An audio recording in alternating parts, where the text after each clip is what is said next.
Hey XR peeps, hope you guys are doing pretty well. I'm doing real well. I got to catch that recent dip earlier today at about a buck 54 is where I caught it, and bought myself another nice little bag. It's really nice to accumulate or add to your position, especially when fundamentals are looking better than ever.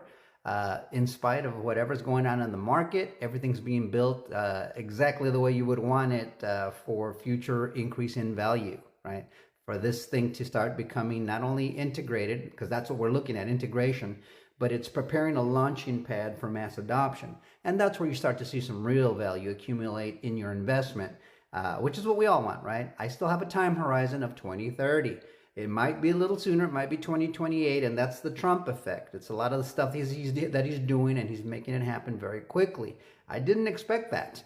I wasn't even sure he would win this next election because I really felt they had it so rigged that he couldn't really overcome that at this point, but apparently he did. And showing me that shows me that, maybe there's a lot more possible than what I initially assumed. So I'm very excited about that, but I do know no matter who president is, no matter if you're left or right, the dollar's days as we have known it as a petrodollar are over, and this is our new system.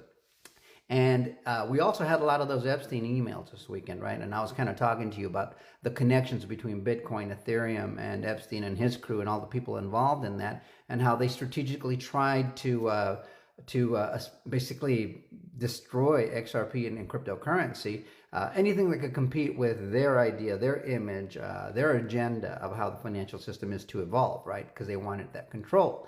Well, that's over, but I'm gonna articulate to you a little bit of how some of that deception, some of that manipulation took place that whole time. We're also hearing a lot of Coinbase connections to Epstein, and they were the first to delist XRP as soon as the announcement of the lawsuit back in 2020 came out. I mean, they did it like, I think within 30 minutes. It was fast.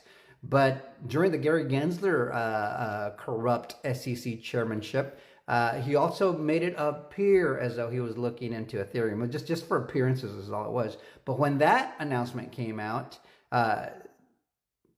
Coinbase didn't delist Ethereum. They wouldn't even dream of it. They didn't once delist Ethereum. So that's some of the manipulation. But here are some of like the mental games they play to make it harder for people to kind of make connections and understand what they're looking at. So let's take a quick look here. Crypto Insight UK here helps me make my point. He says, by Ripple, Cointelegraph means XRP. All right, so every time Cointelegraph, which is, they call them Bitcoin Telegraph, every time they say Ripple, they mean XRP.